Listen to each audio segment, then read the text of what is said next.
Hallelujah hallelujah. आइए सब अपने लब खुदावंद की हुजूरी में खोलते हैं, दुआ उसके जिंदा कलाम को सुनने के लिए। Hallelujah hallelujah. सब होंठ खुदा की हुजूरी में हम सबको खुदावंद के कलाम की जरूरत है। हर एक जिंदगी अपने लिए खुदावंद से कहना शुरू करे कि खुदा आज सुबह तू बात कर, खुदा आज सुबह तू बात कर, खुदा मैं तेरी आवाज को सुनना चाहता हूँ, खुदावंद मैं तेरी आवाज को सुनना चाहती हूँ। हालेलुया। अपनी जिंदगियों के लिए खुदावंद की हुजूरी में कहना शुरू करें कि खुदावंद हमें तेरे कलाम की जरूरत है। हालेलुया। और लॉर्ड मुझे तेरे कलाम की जरूरत है, खुदावंद मुझे तेरे कलाम की जरूरत है। आज सुबह तू बात करे खुदा, आज सुबह तू बात करे खुदा, आज सुबह तू बात करे खुदा, आज सुबह तू अपने कलाम को उठाने को। Hallelujah hallelujah hallelujah. उसकी हुजूरी में शादमानी। जब आप उसकी हुजूरी में हैं, वो अपने कलाम की कुदरत से आपको शादमान बना देगा। हालेलुया। वो अपने कलाम की कुदरत से आपको ताजा मसा देगा। हालेलुया। वो अपने कलाम की कुदरत से आपके बंधनों को तोड़ेगा। हालेलुया। वो अपने कलाम की कुदरत से आपको आजाद करेगा। हालेलुया। उसके कलाम में कुदरत है। वो कहीं अपनी जिंदगी के लिए क्या खुदावंद तेरे कलाम में कुदरत है, खुदावंद तेरे कलाम में कुदरत है, खुदावंद तेरे कलाम में कुदरत है, खुदावंद तेरे कलाम में कुदरत है, खुदावंद तेरे कलाम में कुदरत है, खुदावंद तेरे कलाम में कुदरत है। ओ जब तेरा कलाम नाज़िल होता है तो टूटी हड्डियां जुड़ना शुरू हो जाती है। ओ यीशु के नाम से। हालेलुया। खुदा तेरी कुदरत से। हालेलुया।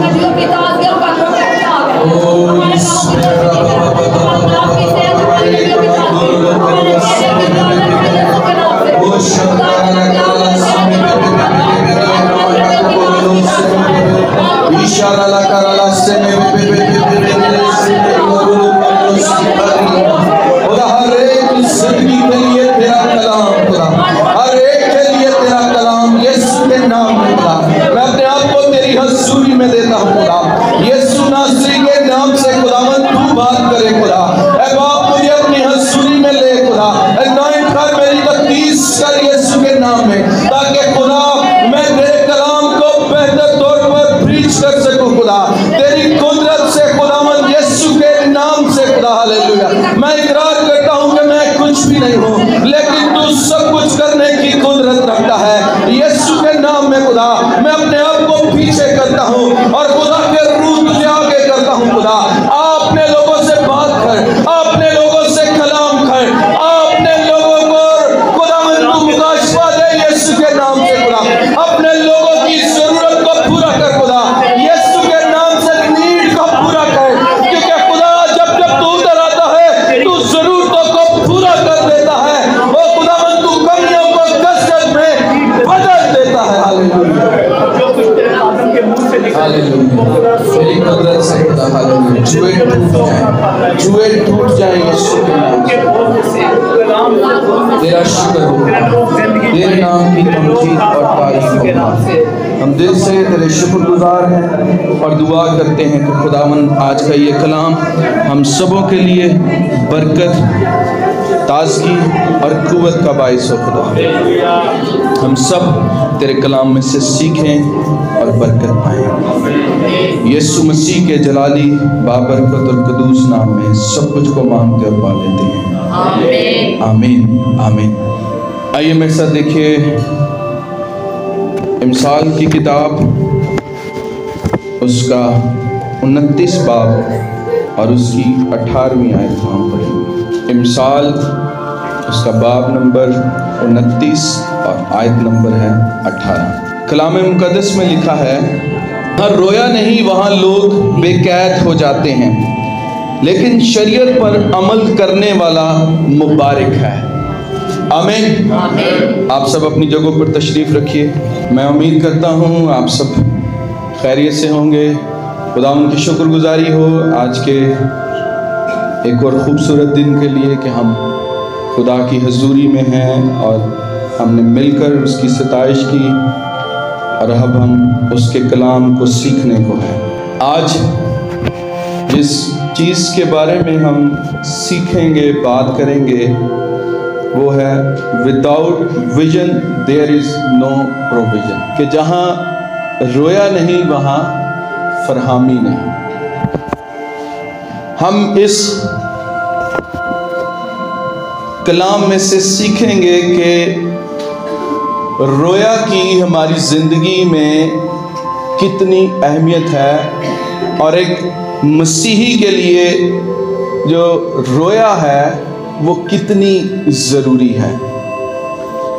जो रेफरेंस हमने इमसाल की किताब में पढ़ा, इसका जो एक और वर्जन है, जो एक और ट्रांसलेशन है, वहाँ पर लिखा गया है, जहाँ रोया नहीं वहाँ कौम बेलगाम हो जाती है, लेकिन जो शरीयत पर अमल करता है वो मुबारक है।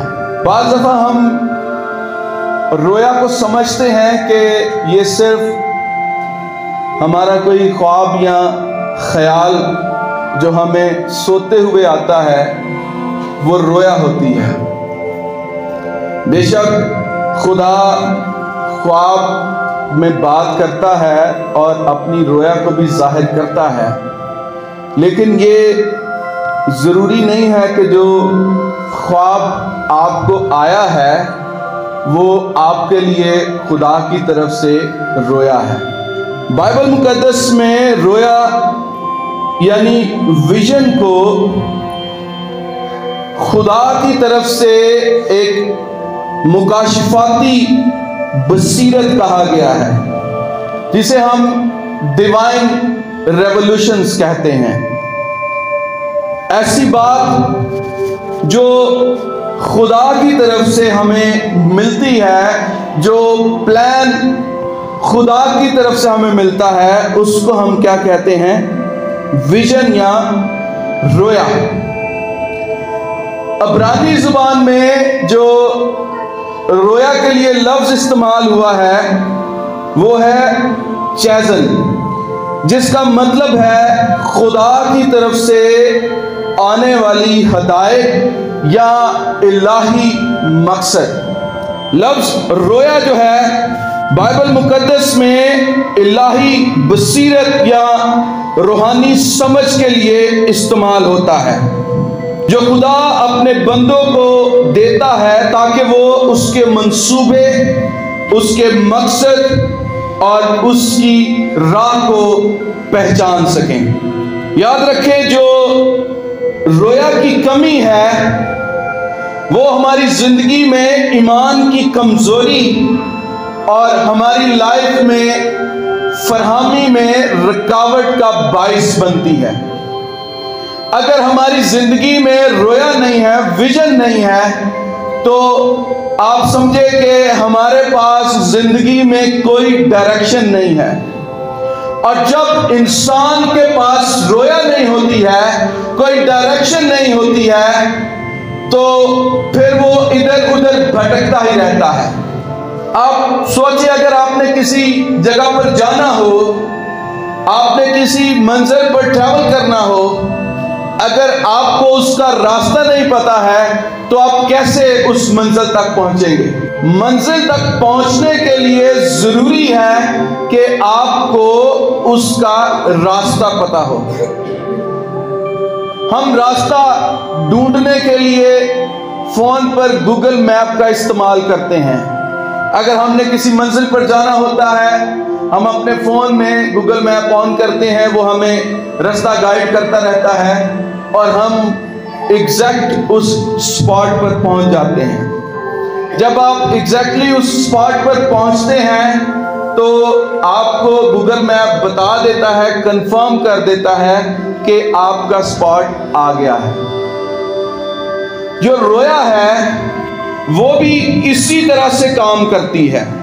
हम रोया को आम जुबान में इसको समझने की कोशिश करें तो ये एक रूहानी नक्शा होता है जिसमें खुदा आपको लीड करता है, खुदा आपको गाइड करता है, बताता है, मंजिल बताता है और फिर रास्ता बताता है कि किस तरह से हमने उस रास्ते पर चलना है और फिर हम उस मंजिल तक पहुंच सकते हैं।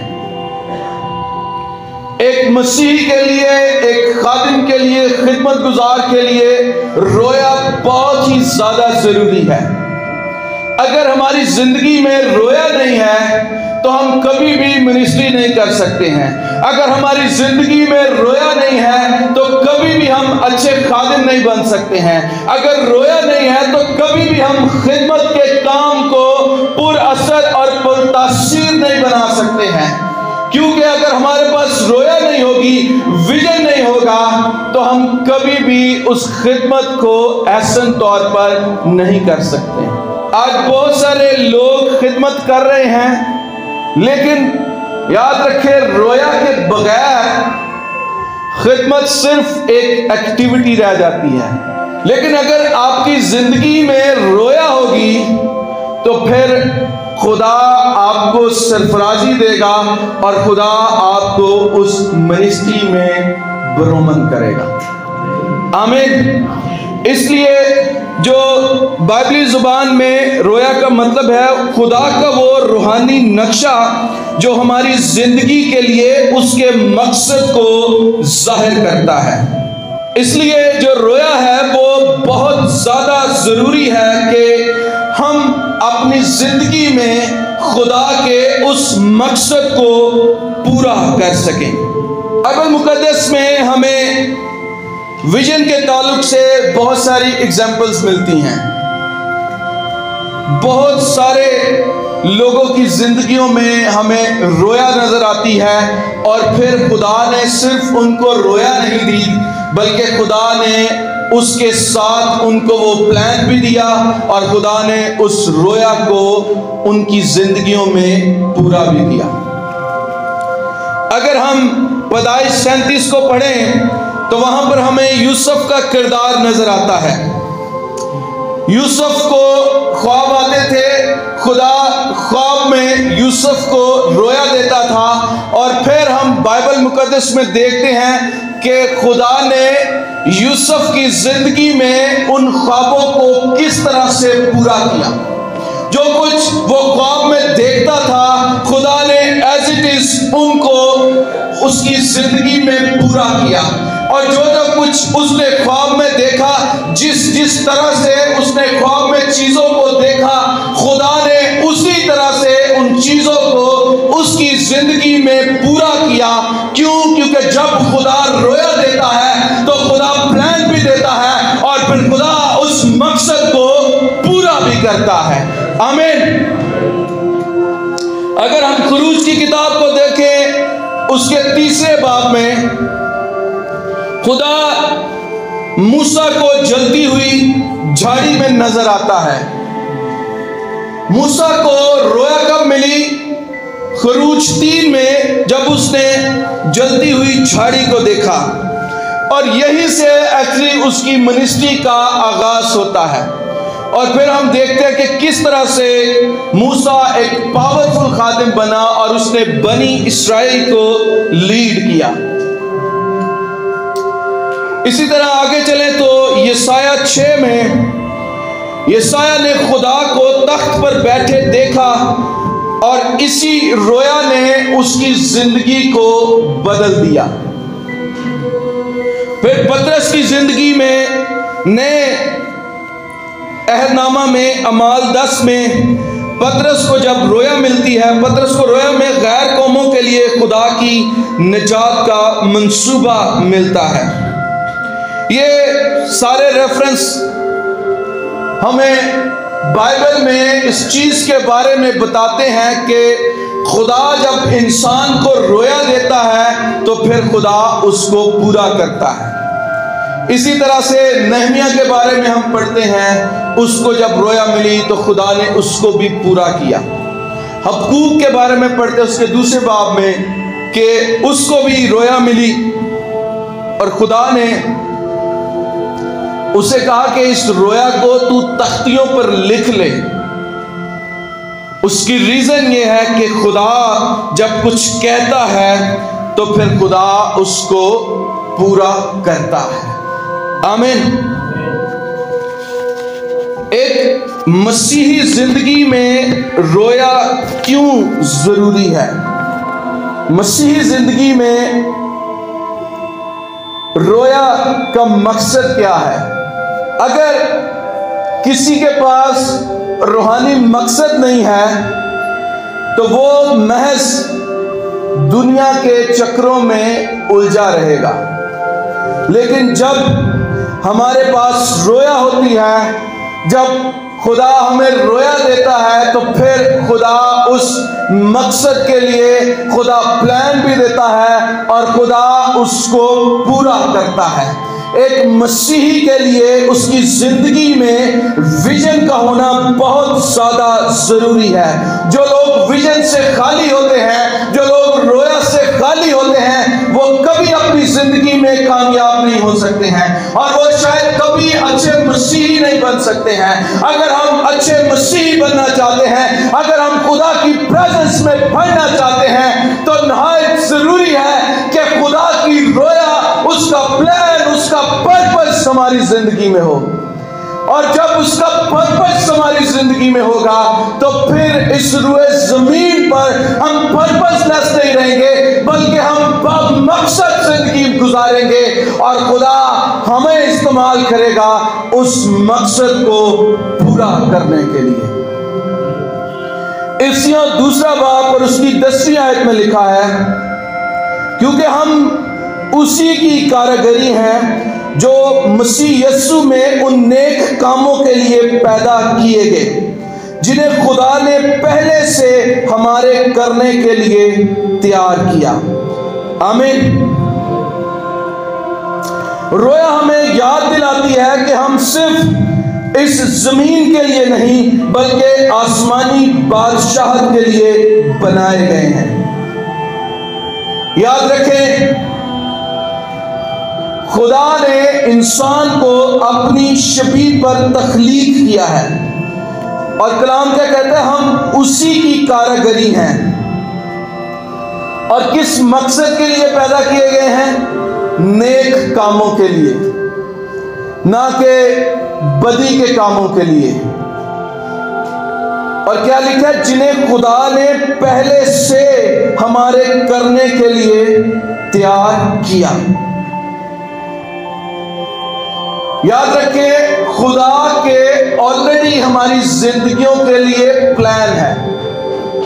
अगर आप यिर्मयाह की किताब को पढ़ें तो उसके बारे में लिखा है कि वो अभी अपने मां के बदन में तख्लीक भी नहीं हुआ था, उसके लिए खुदा का प्लान था, खुदा का पर्पस था और खुदा उसके बनने से पहले उसे जानता था। इससे पहले कि हम बनाए जाते, हम तख्लीक किए जाते, हमारी जिंदगियों के लिए खुदा का प्लान है, खुदा विजन रखता है, खुदा का प्लान हमारी जिंदगी के लिए है, खुदा का मकसद हमारी जिंदगी के लिए है। हम इस रुए जमीन पर बेमकसद नहीं है, बल्कि खुदा ने हमें किसी मकसद के लिए जमीन पर पैदा किया है और हमें उस मकसद को पूरा करना है, हमें उस विजन को पूरा करना है। खुदा ने ऑलरेडी हमारे लिए बहुत सारी अच्छी चीजों को रखा है, लेकिन इसके बावजूद हम उन अच्छी चीजों को हासिल नहीं कर पाते हैं। खुदा ने तो कलाम के मुताबिक हमारे लिए अच्छी चीजों को रखा है, लेकिन फिर भी हम उन चीजों को ले नहीं पाते हैं। कलाम में क्या लिखा है कि जोरावर छीन लेते हैं। अब सवाल यह पैदा होता है कि किस तरह से हम उन बरकतों को हासिल कर सकते हैं जो खुदा ने ऑलरेडी हमारे लिए प्लान की है। जब आप दुआ करते हैं, जब आप रूहानी आलम में चीजों को डिक्लेयर करते हैं, जब आप रूहानी आलम में चीजों को बोलते हैं, वर्ड को रिलीज करते हैं, तो आपकी दुआएं, आपके अल्फाज रूहानी आलम का सोर्स बन जाते हैं। दुआ आपके पास वो कुंजी है, वो हथियार है जिसके जरिए से आप आसमानों के दरवाजों को खोलने की कुदरत रखते हैं। और जब आप दुआ करते हैं तो आप रूहानी आलम में आसमान को खोलते हैं, और जब आप खोलते हैं आसमान को, फिर आप उस कुदरत को रिसीव करते हैं, और फिर आप उन बरकतों को रिसीव कर सकते हैं जो बनाए आलम से खुदा ने आपके लिए प्लान की है, जो खुदा ने आपके लिए रखी है। आप दुआ में उन चीजों को ले सकते हैं, रिसीव कर सकते हैं, कबूल कर सकते हैं। क्यों बाइबल मुकद्दस ये कह रही है कि ज़ोरावर छीन लेते हैं, ज़ोरावर छीन लेते हैं। इसका मतलब यह है कि जब आप दुआ करेंगे, आपके पास ये कुव्वत है, ये ताकत है, ये हथियार है कि आप उन बरकतों को ले सकते हैं, छीन सकते हैं। शरीर आपको उन चीजों से दूर करता है, लेकिन जब आप दुआ में ठहरते हैं, जब आप चीजों को प्रोक्लेम करते हैं, खुदा आपके लिए आसमान को खोलता है। हालेलुया। दूसरी बात, रोया आपके ईमान को मजबूत करती है। रोया हमें यह देखने में मदद देती है कि खुदा हमारे साथ है। और अब्रानियों 11 के मुताबिक ईमान के बारे में क्या लिखा है? ईमान जो है अनदेखी चीजों का सबूत है। जब आप रोया में किसी चीज को देखते हैं, वो चीज आपके पास तो नहीं होती है, लेकिन आप उसको देख रहे होते हैं, विजुलाइज कर रहे होते हैं। उससे क्या होता है कि आपका ईमान मजबूत होता है। जब हम रोया में बढ़ते हैं तो उसके साथ साथ हम ईमान में भी बढ़ते जाते हैं। रोया हमारी जिंदगी में ईमान की मजबूती का बाइस बनती है। रोया में हम उन चीजों को रिसीव करते हैं जिन चीजों को हम देख नहीं सकते हैं, या जिन चीजों को हमने देखा नहीं है, लेकिन आप रोया में जब उन चीजों को देख रहे होते हैं, उनको ईमान की आंखों से देखते हैं, जब आप उनको रिसीव करते हैं, खुदा उन चीजों को आपकी जिंदगी में करना शुरू हो जाता है। हमें फक्त एतमाद रखना है, हमें फक्त ईमान रखना है। खुदा उन चीजों को पूरा करता है, खुदा उन चीजों को हमारी जिंदगी के लिए 100% डन कर देता है। आमीन। तीसरी चीज, रोया खिदमत को डायरेक्शन देती है। अगर कोई खादिम है, खिदमत करने वाला है, पासबान है, इवन कलीसिया है, अगर खुदा की रोया उनके लिए नहीं है तो खिदमत क्या है? महज सरगर्मी बन जाती है, और फिर वो खिदमत बाबरकत या पुर असर नहीं होती है। इसलिए रोया जो है वो एक खादिम के लिए, एक पासबान के लिए, एक कलीसिया के लिए बहुत ज़्यादा ज़रूरी है। जब रोया हमारी ज़िंदगी में होती है तो फिर हम उसके ज़रिए से खिदमत में, दुआ में, मोहब्बत में और खुदा की हिकमत में बढ़ते हैं। रोया जो है वो आपको रूहानी विजडम देती है, रूहानी हिकमत देती है, जिसके साथ आप उसकी खिदमत को पुरअसर और पुरतासीर बना सकते हैं। लोग क्यों खिदमत में फेल होते हैं? क्योंकि उनके पास रोया नहीं होती है, और हम गलत मकासद के लिए फिर खुदा के काम को चूज कर लेते हैं।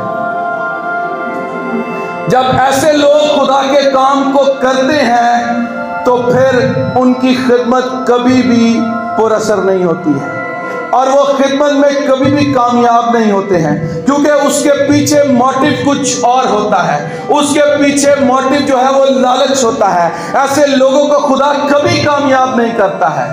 जिसकी जिंदगी में खुदा की रोया है, खुदा का प्लान है, खुदा का मकसद है, खुदा उसे कभी भी अकेला नहीं छोड़ता है, खुदा भी डायरेक्शनलेस नहीं छोड़ता है, बल्कि खुदा उसके साथ होता है। खुदा न सिर्फ उसे रोया देता है, खुदा उसे प्लान भी देता है, खुदा उसे रास्ता भी देता है, और खुदा उस रास्ते पर चलने की तौफीक भी देता है, और खुदा फिर उसे पूरा भी करता है। आज हमारी बदबख्ती ये है, अगर किसी को कोई ख्वाब भी आ जाए तो वो सुबह उठ के दे मिनिस्ट्री शुरू कर लेंगे। बहुत सारे लोग जो हैं वो इसी गलत फहमी में मिनिस्ट्री करते हैं और फिर वो लोग फेल हो जाते हैं और वो कहते हैं कि जी खुदा ने मेरी ज़िंदगी में बुलाहट रखी है, मकसद रखा है। बाइबल में कोई एक ऐसा रेफरेंस नहीं है कि जिसको खुदा ने रोया दी हो और फिर उसको छोड़ दिया। आप पैदाइश से पढ़ना शुरू करें, मुकाशवा तक आए, आपको कोई ऐसा बंदा नहीं मिलेगा जिससे खुदा ने कलाम किया हो और फिर खुदा ने उसको छोड़ दिया। अब्राहम से लेकर मुकाशवा तक जब जब खुदा ने किसी से बात की, किसी को प्लान दिया, फिर खुदा ने उसको पूरा भी किया। इसलिए अगर खुदा रोया देता है तो फिर खुदा उसको पूरा भी करता है। हबक्कूक 2:2 में क्या है कि वहां पर लिखा है, रोया को तख्तियों पर साफ साफ करके लिख ले ताकि लोग दूर से उसे पढ़ सकें। इसका मकसद क्या है? क्यों खुदा ने हबक्कूक को ये कहा कि तू रोया को तख्तियों पर लिख दे ताकि लोग जो हैं वो दूर से उसको पढ़ सकें, यानी उसको इतना बड़ा लिख ताकि वो दूर से नजर आए। उसके पीछे जो रीज़न थी वो ये थी कि लोग जो हैं खुदा की उस रोया को समझें और उसके मुताबिक वो खुदा से डरे और खुदा के हुक्मों को मानने वाले हों। क्यों खुदा ने हबक्कूक से बात की? हबक्कूक जो है, हबक्कूक नबी खुदा से ये शिकवा करता है पहले चैप्टर में कि गुनाह बहुत ज़्यादा बढ़ गया है, और वो खुदा से शिकवा करता है कि खुदावंद तू जिंदा है और उसके बावजूद भी गुनाह बहुत ज़्यादा है। और फिर खुदा हबक्कूक से बात करता है, उसे रोया देता है और वो उसको कहता है कि इसको तख्तियों पर लिख दे ताकि लोग इसे दूर से देख सकें। तख्तियों पर लिखवाने का मकसद ये है कि जब ये तेरे पास रिटन फॉर्म में होगा, तो जब ये पूरा होगा तो फिर तुझे याद आएगा कि जो खुदा ने कहा था खुदा उसको कभी भी रद्द नहीं करता है। जो खुदा कहता है उसको खुदा कभी भी रद्द नहीं करता है और खुदा उसको पूरा करता है। आज अगर ये कलाम हमारे पास रिटन फॉर्म में है तो इसका मतलब यह है कि जो कुछ इसके अंदर है वो 100% सच है और वो सब कुछ पूरा होगा। बहुत सारी चीज़ें जो बाइबल में है वो पूरी हुई हैं, हमने उनको देखा है, तजर्बा किया है। अब आगे भी जो कुछ खुदा के कलाम में लिखा है वो सब कुछ पूरा होगा। चौथी बात, रोया सब्र और उम्मीद देती है। रोया क्या करती है? हमारी जिंदगियों में सब्र पैदा करती है और हमें उम्मीद बख्शती है। मायूस शख्स की जिंदगी में जब खुदा उसे रोया देता है तो उसकी जो मायूसी है वो उम्मीद में बदल जाती है, और वो शख्स मायूस नहीं रहता है, उसके पास एक जिंदा उम्मीद होती है, खुदा की रोया होती है, खुदा का मकसद होता है, और वो उस उम्मीद में जिंदा रहता है कि खुदा का प्लान है, खुदा का मकसद है और खुदा उस रोया को पूरा करेगा, और यकीनन खुदा उस मकसद, उस रोया को पूरा करता है। याद रखें, जब जिंदगी में मुश्किलात आए, जब जिंदगी में हर्डल्स आए, जब जिंदगी में प्रॉब्लम्स आए, जब जिंदगी में मुसीबतें आए, तो याद रखें ये इख्तिताम नहीं है बल्कि ये खुदा के मंसूबे का एक हिस्सा है। जब खुदा आपको रोया देता है तो फिर उसके साथ साथ वो आपको उस सारे प्रोसेस में से भी गुजारता है, और जब आप उस प्रोसेस में से गुजर जाते हैं तो फिर आप कुंदन बन जाते हैं, और खुदा आपको उस प्रोसेस में से गुजार कर मजबूत करता है, और खुदा उस डिवाइन प्लेस पर आपको लेकर आता है जो खुदा ने आपके लिए प्लान की थी। यूसुफ की जिंदगी में खुदा का मंसूबा था, खुदा का प्लान था, और खुदा की रोया उसके लिए थी। लेकिन हुआ क्या यूसुफ डायरेक्टली मिस्र में दूसरे दर्जे का हाकिम बना? उससे पहले वो किस कदर एक टफ प्रोसेस में से गुजारा गया। उसे मार पड़ी, उसे बेचा गया, जख्मी हुआ, इवन के उस पर हरामकारी का इल्जाम भी लगा, कैद खाना में डाला गया। ये सारी चीजें उसकी जिंदगी में वो प्रोसेस था जिसमें से खुदा उसको गुजार कर लेकर जा रहा था, और जब वो इस प्रोसेस में गुजर रहा था वो ईमान में कायम रहा, वो किसी जगह पर डोला नहीं, किसी जगह पर गिरा नहीं, बल्कि वो कायम रहा, और खुदा ने उसको सरफराज किया। खुदा ने वो रोया जो उसकी जिंदगी में रखी थी, खुदा ने उस रोया को उसकी जिंदगी में कायम किया।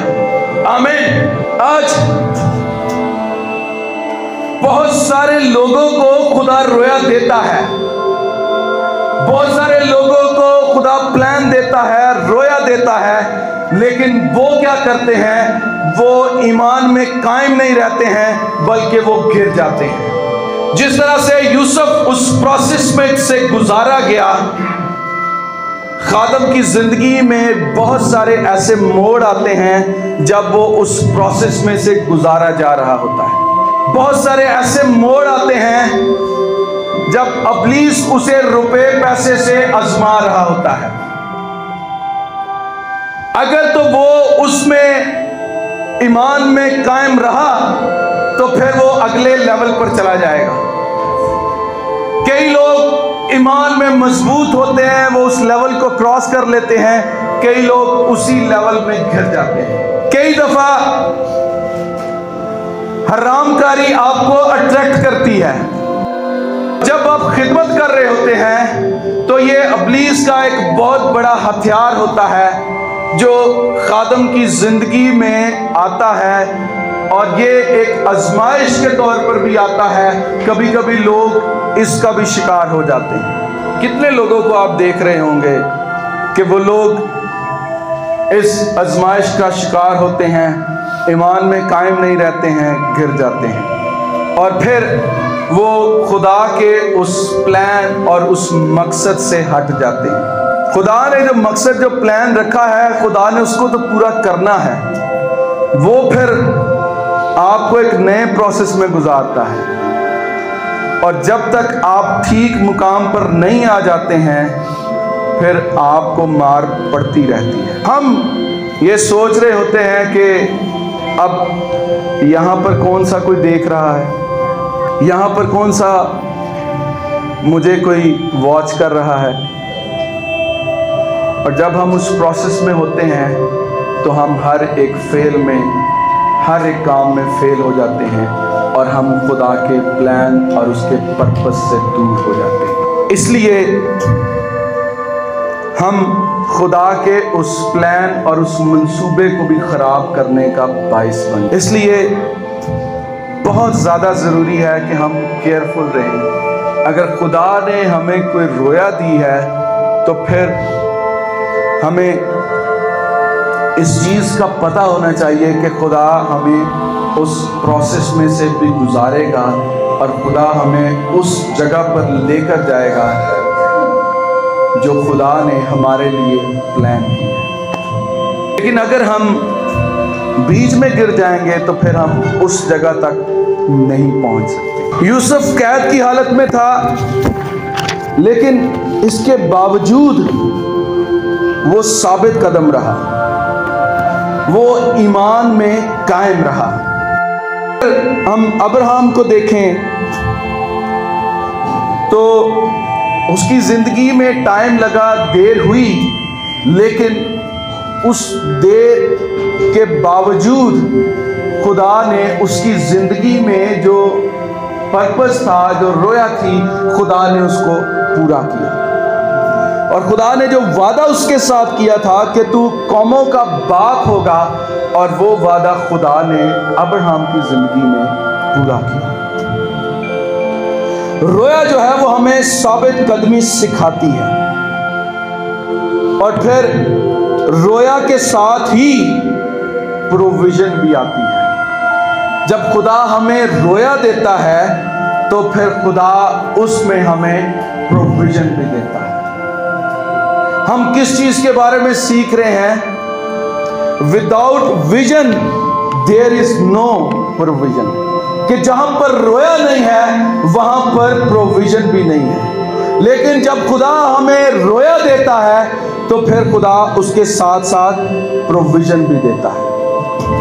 याद रखें, ये एक रूहानी असूल है कि जो खुदा हमें जब रोया देता है तो फिर उसके साथ साथ खुदा हमारी रहनुमाई भी करता है। जब खुदा हमें प्लान देता है तो फिर उसके साथ साथ खुदा हमें रास्ता भी देता है। जब नूह को खुदा ने रोया दी, उसे कश्ती बनाने के लिए कहा, तो उसके साथ साथ खुदा ने उसको वो सब कुछ दिया। खुदा ने उसे वो नक्शा भी दिया, खुदा ने उसे वो चीजें भी दी, वो सब कुछ जो उसको रिक्वायर्ड था, खुदा ने उसको वो सब कुछ दिया। क्योंकि ये नूह का प्लान नहीं था, ये खुदा का प्लान था। और जब खुदा प्लान देता है तो खुदा उस प्लान को पूरा करता है।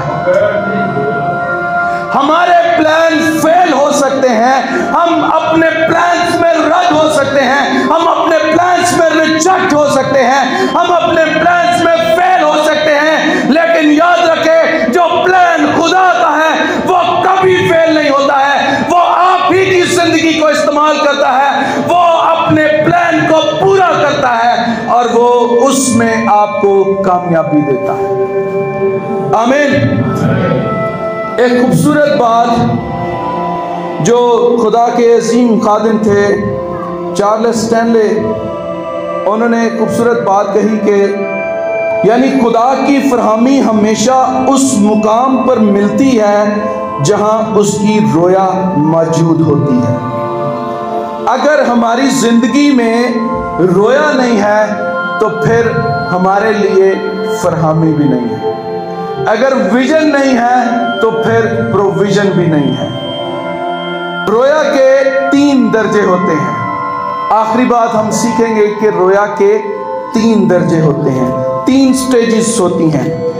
पहली चीज रेवलेशन यानी मुकाशफा, खुदा अपना पैगाम या मकसद जो है वो हम पर जाहिर करता है। दूसरी बात उसकी प्रेपरेशन, तैयारी, खुदा हमें उस रोया के लिए तैयार करता है। खुदा जब रोया देता है तो उस रोया के लिए खुदा प्लान देता है, तैयारी देता है।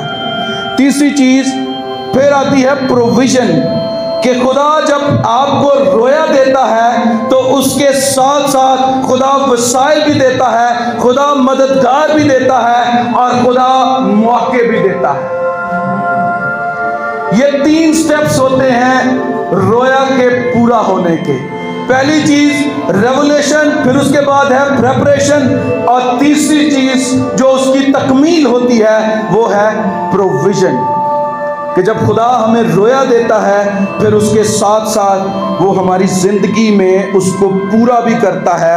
खुदा फिर हमारे साथ लोगों को खड़ा करता है, खुदा हमें रिसोर्सेज देता है, खुदा हमें वसाइल देता है, और खुदा उन सारी चीज़ों को हमें प्रोवाइड करता है जो उस रोया, उस मकसद को पूरा करने के लिए हमें चाहिए। रोया सिर्फ नबियों पर या खादमों पर जाहिर नहीं होती है, बल्कि रोया हर उस शख्स के लिए है जो मसीह पर ईमान लेकर आता है। जो मसीह पर ईमान ले आता है उन सब के लिए खुदा की रोया मौजूद है।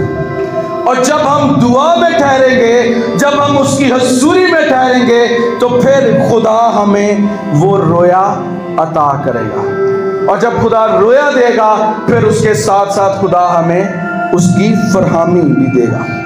यूहन्ना की इंजील उसका 16वां बाब और उसकी 13वीं आयत में लिखा है, लेकिन जब वो यानी सच्चाई का रूह आएगा तो तुम्हें सारी सच्चाई में दाखिल करेगा।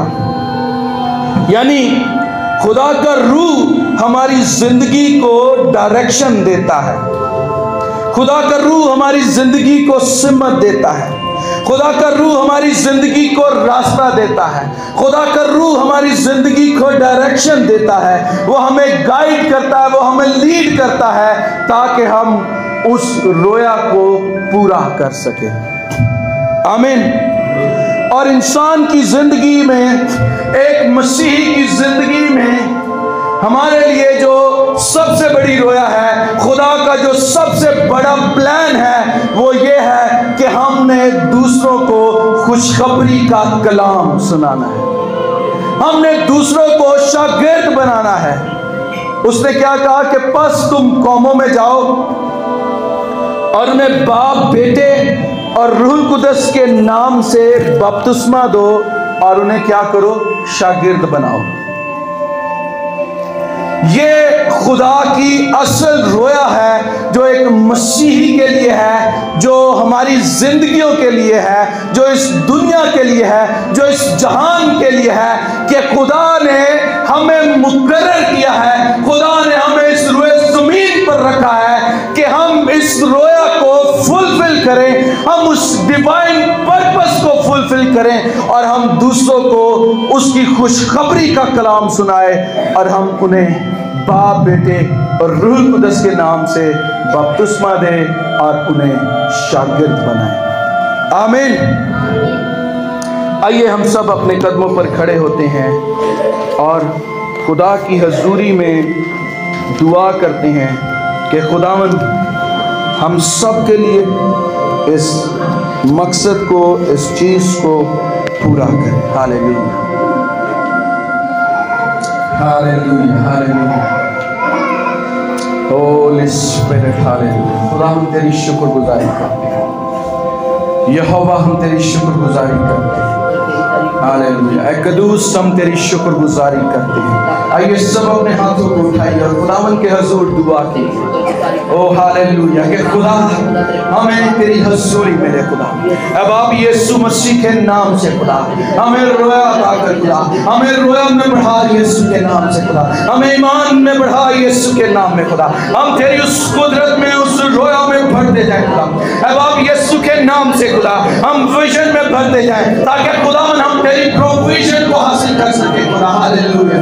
Without vision there is no provision. Hallelujah. यीशु मसीह के नाम से खुदा, खुदावन तेरे कलाम ने हमें सिखाया है कि जहां पर विजन नहीं है वहां पर प्रोविजन नहीं है। ओ खुदावन तेरी हजूरी में दुआ करते हैं, हमें विजन में लीड कर खुदा, हमें दुआ में बढ़ा खुदा, हमें दुआ में मजबूत कर खुदा, ताकि हम विजन में बढ़ते जाएं, ताकि हम रोया में बढ़ते जाएं। और खुदा वो विजन जो तूने बनियान इंसान के लिए रखा है, वो प्लान जो तूने बनियान इंसान के लिए रखा है, जो तूने कलीसिया के लिए रखा है, जो खादमीन के लिए रखा है, खुदावन यीशु मसीह के नाम से उसको पूरा कर सके।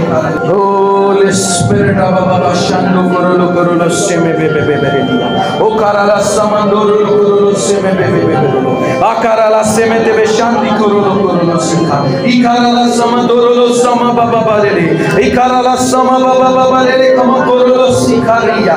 सब खुदा की हजूरी में दुआ करें, सब खुदा की हजूरी में दुआ करें और खुदावन से कहें, खुदा मुझे विजन में लीड कर खुदा। ओ मैं तेरी उस हजूरी में भरना चाहता हूँ खुदा, मैं तेरी हजूरी में भरना चाहता हूँ, मैं उस कुदरत में भरना चाहता हूँ खुदा, मैं तेरी हजूरी में भरना चाहता हूँ खुदा। यीशु के नाम से मुझे छू ले खुदा, मेरे सहन को छू ले खुदा। ओ खुदा मेरे सहन को खोल यीशु के नाम से। तू बात करे और मैं तेरी बात को सुनूं खुदा, तू बोले और मैं तेरी आवाज को सुनूं खुदा। मैं शैमुएल के मानिंद खुदा तेरी वाइफ, तेरे वाइफ को, तेरी आवाज को सुनने वाला बन खुदा। तू एक बार बोले और मैं दो बार सुन। Holy spirit, hallelujah. Hallelujah hallelujah hallelujah. खुदा तू एक बार बोले और मैं 2 बार सुनूंगा। ओ तेरी शुक्रगुजारी हो खुदा, तेरी शुक्रगुजारी हो। हालेलुया। ओ तेरी शुक्रगुजारी हो। हालेलुया, शुक्रगुजारी हो। हालेलुया। ओ यीशु तेरे नाम से खुदा, तेरी कुदरत से खुदा हर एक जिंदगी को छुला यीशु के नाम में। तेरा शुक्र खुदा। ऐ बाप तेरा ये कलाम हम सब के लिए खुदावन बरकत का बाइस हो खुदा। हमारी जिंदगियां बाप बरकत हो जाए खुदा। हमारी खिदमतें पुरस्सर हो जाए यीशु के नाम में खुदा। हमारी खिदमत, हमारी मिनिस्ट्री पुरस्सर हो जाए यीशु के नाम। हमारी कलीसिया रफ़ाकत पुरस्सर हो जाए यीशु के नाम में खुदा। यीशु तेरे नाम से खुदा हमें कलीसियाई तौर पर छू ले यीशु के नाम से। और जितने जकड़े हुए हैं वो आजाद हो यीशु के नाम से, आजाद हो यीशु के नाम से, कदमीन आजाद हो यीशु के नाम से। खुदा तेरा प्लान हमारे लिए ये नहीं है कि हम गिरते जाएं, हम गिरते जाएं, हम गिरते जाएं, बल्कि खुदावन तेरा प्लान ये है कि हम बढ़ते जाएं, बढ़ते जाएं, बढ़ते जाएं, बढ़ते जाएं। हालेलुया, बढ़ते जाएं। हालेलुया, बढ़ते जाएं। हालेलुया, बढ़ते जाएं यीशु के नाम। मैंने कहा बढ़ते जाएं। और सब अपनी जिंदगी के लिए कहें खुदा तेरा प्लान मेरे लिए ये नहीं है कि मैं गिरता जाऊं, मैं गिरता जाऊं, बल्कि तेरा प्लान ये है कि मैं बढ़ता जाऊं, बढ़ता जाऊं, बढ़ता जाऊं। हालेलुया।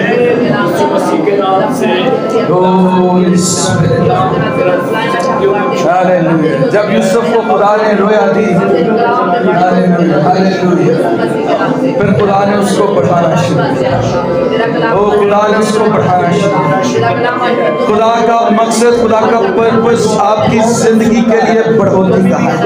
खुदा आपको बढ़ाना चाहता है। खुदा आपको नेक्स्ट लेवल पर देखना चाहता है।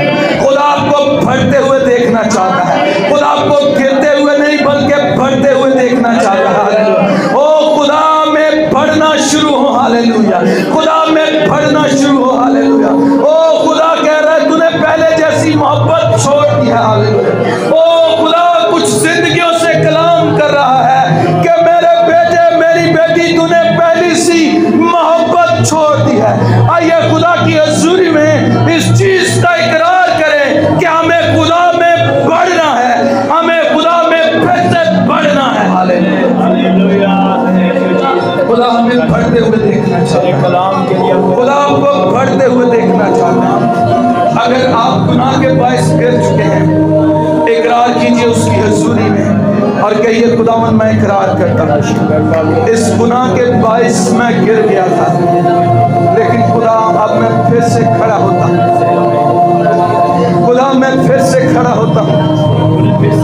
खुदा मैं फिर से खड़ा होता हूँ। खुदा मैं फिर से खड़ा होता हूँ कि तू मुझे बढ़ाने को है। खुदावन तू मुझे नेक्स्ट लेवल पर लेकर जाने को है। खुदा आपको रास्ते में नहीं छोड़ेगा, बल्कि खुदा आपको बरोमंद करेगा।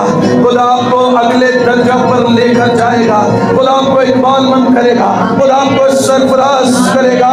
खुदा आपको नेक्स्ट लेवल पर लेकर जाएगा। खुदा आपको न सिर्फ विजन देगा बल्कि वो प्रोविजन भी देगा। वो रोया नहीं देगा बल्कि रास्ता भी देगा, वो राह भी देगा, वो वसाइल भी देगा, वो उन सारी चीजों को फराहम भी करेगा। खुदा अपनी नीड को पूरा करेगा। खुदा वो सारी चीजें आपको देगा तो आपकी विजन के लिए आपको देगा।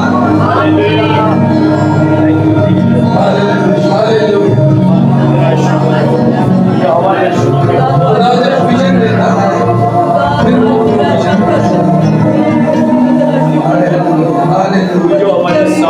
विजन के बगैर हमारी जिंदगी बेमकसद।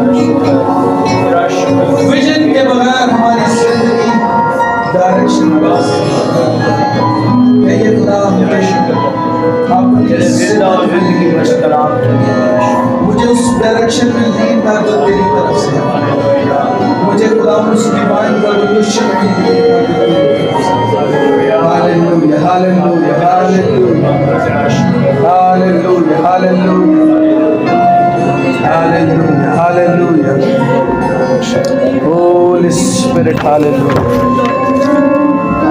Hallelujah, hallelujah, hallelujah. बहुत सारी जिंदगियों को खुदा रेवलेशन दे रहा है और बहुत सारों को खुदा उस प्रिपरेशन के फेज में एंटर कर रहा है। ईमान रखिए कि इस सब कुछ में खुदा आपके साथ है। खुदा ने आपको छोड़ा नहीं है, बल्कि वो आपके साथ है। हालेलुया, वो आपके साथ है। हालेलुया। और जो विजन खुदा ने आपको दिया है, खुदा उस विजन में आपके साथ खड़ा है और खुदा उसको पूरा करेगा। हालेलुया। ईमान रखिए इस कलाम पर, इस कलाम पर ईमान रखिए। कहिए खुदावन तेरा कलाम मेरी जिंदगी के लिए है और ये पूरा होगा। हालेलुया। बुलंद आवाज से कहिए हालेलुया। सब इस चीज को रिलीज कीजिए, इस बाजार इस माहौल में रिलीज कीजिए कि खुदा तेरा कलाम मेरे लिए है और वो तेरा कलाम पूरा होगा। हालेलुया। कहिए खुदा तेरा कलाम मेरे लिए है और ये पूरा होगा। हालेलुया। तेरा कलाम मेरे लिए है और ये पूरा होगा। तेरा कलाम मेरे लिए है और ये पूरा होगा यीशु के नाम से। हालेलुया। तेरा शुक्र है बाप, मैं हर एक की जिंदगी के लिए तेरी बरकत को मांगता हूँ। खुदा तेरा ये कलाम इन सब की जिंदगियों के लिए पूरा हो। है बाप, हर एक की जिंदगी में अपनी कुदरत को नाज़िल कर। खुदा जितने सुन रहे हैं, देख रहे हैं, खुदा इस वर्ड को रिसीव करें और इनकी जिंदगी में तब्दीली आए। खुदा यीशु मसीह के नाम से खुदा ये डायरेक्शन लेस न रहें, बल्कि यीशु के नाम से खुदावन अब ये तेरी डायरेक्शन में मूव करें। यीशु मसीह के जलाली बाबरकत और मुबारक नाम में मांगते हैं। आमीन, आमीन, आमीन।